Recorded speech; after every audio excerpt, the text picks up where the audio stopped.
No doubt Nashville is the new it city. Yeah, it is. An exclusive News Channel 5 investigation, though, reveals city officials continue to declare our downtown blighted and unsafe. Also, developers are eligible for tax incentives. In the second part of his series, Building Boomtown, investigative reporter Ben Hall questions whether Metro is following state law. Well, the state has serious concerns based on what we've discovered. Nashville has changed, but our use of tax incentives hasn't. The picture many people have of downtown businesses is that the best have left for the suburbs. Nashville wasn't always booming. Some of the businesses did shut down. Old news footage shows a different downtown. The sex trade on Lower Broad remains the biggest obstacle. With boarded windows, strip clubs, and crime. Walking patrolmen work to keep the worst of it off the streets. It was so bad in 1977, the Metro Council declared downtown a slum area and blighted, calling it detrimental to the safety, health, morals, and welfare of the community. Preservationists want all of it restored. That definition paved the way for a redevelopment district. But Fulton is banking on private developers to take the city's efforts as a cue, allowing Metro to offer tax breaks to developers called tax increment financing. 3, 2,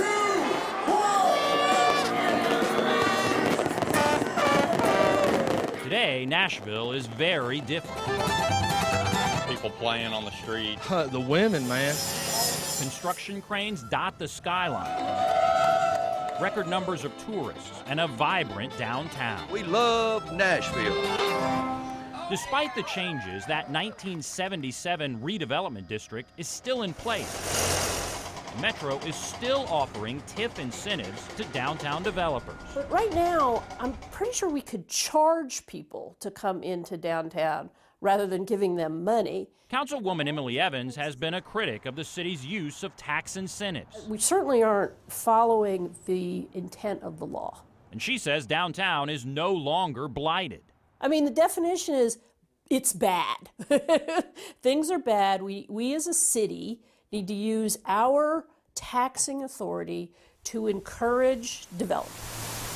Yet in 2009, the Metro Council not only extended the downtown redevelopment district until 2040, they again declared downtown blighted, claiming it was detrimental to the safety, health, morals, and welfare of the people of Nashville. Is downtown Nashville blighted? I think it was when the redevelopment district started. Metro Finance Director Rich Riebling struggled to justify the definition. Is it true that parts of downtown Nashville are detrimental to the safety, health, and morals? I can't answer that. I don't know if that's the case. I don't make determinations of that. That's the council and the MDHA made it. Does that definition match what you see downtown?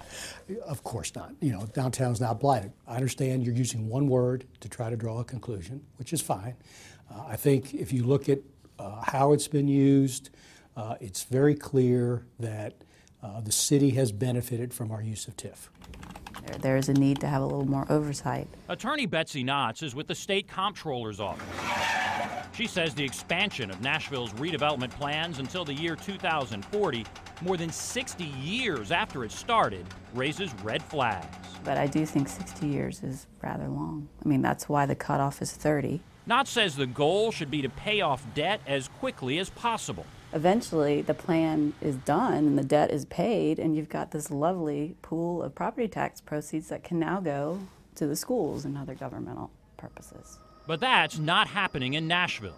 We found even when TIF loans are paid off, Metro continues to send property taxes to MDHA for future projects. Take the Kroger on Rosa Parks. It was built with a TIF loan that was paid off in 2003. All right, Mayor Dean, that's a long time coming. But that money is helping pay for the Sound Stadium.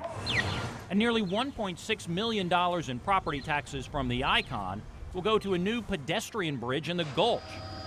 And Tennessee's tallest building, the Batman Building, was paid off in 2002. But the $1.7 million it generates every year goes towards the Omni Hotel. That money from that building is not going back into the general fund. What do you think of that? That gives me pause. In fact, the state passed a law in 2012 tightening rules on how TIF is used. So this calls into question whether that law is being followed. In my opinion, yes. But Metro has never returned TIF money back to the general fund. By policy, the city has never chosen to do that. The money has always remained at MDHA. Has Metro followed that state law? I don't know of any reason why we're not following state law. If we haven't, then I would will address it. The state comptroller has called for a meeting with Metro officials about its use of TIF. It will take place in the next few weeks. We'll let you know what happens. So do we still need to supplement development with our taxes? Well, that is the big question, and several Metro council members have told me they did not know that this was even happening. We're going to stick with this and ask each of the candidates for mayor where they stand. Thanks, Ben.